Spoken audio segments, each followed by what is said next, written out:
How do you solve a quadratic equation by using square roots? We will be able to answer this question by the end of the video. I want you to recall the square root property of equations, and this is like the part 2 of the video.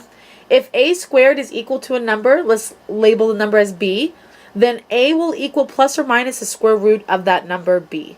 And I want you to keep that in mind because now we're going to have to use the square root property for the next examples. Okay, here's our first example. We're going to solve using square roots and we're going to check your answer. So I'll help you guys do the first one. We're going to go ahead and take the square root of both sides. So square root of x squared and square root of 169.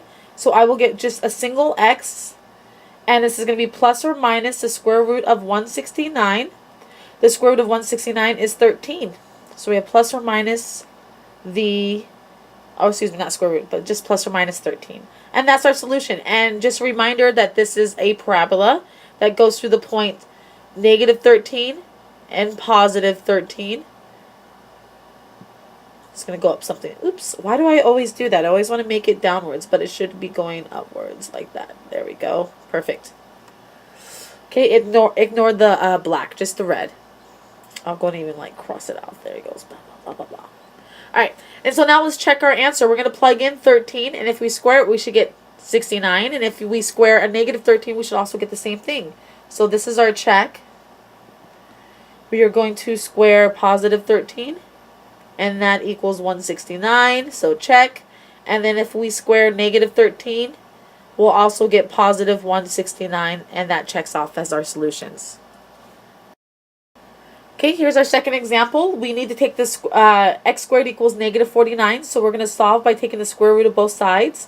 So we're going to get x, one single x, and we're going to get plus or minus the square root of negative 49.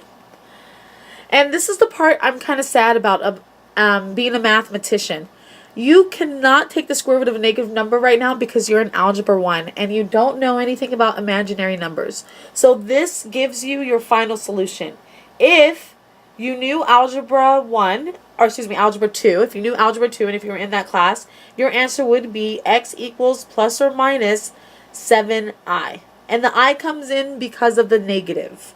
But once again, you don't know that. And so this will be your final answer. Here is a more complicated example. So what we're just trying to do is solve for x. And we're going to do the same rules and properties apply just like if you were solving a linear equation. We're going to add 49 to both sides. And I get 16x squared equals 49. Then divide both sides by 16. And I get x squared equals 49 all over 16. And I know that 16 doesn't divide into 49 evenly, but I do know that both the numerator and denominator are perfect squares. So I'm going to solve for one single x by taking the square root of both sides. So I get x equals, and now I have plus or minus, the square root of 49 is 7, and the square root of 16 is 4. And I forgot to do this in the previous examples, but we did not label our solutions correctly.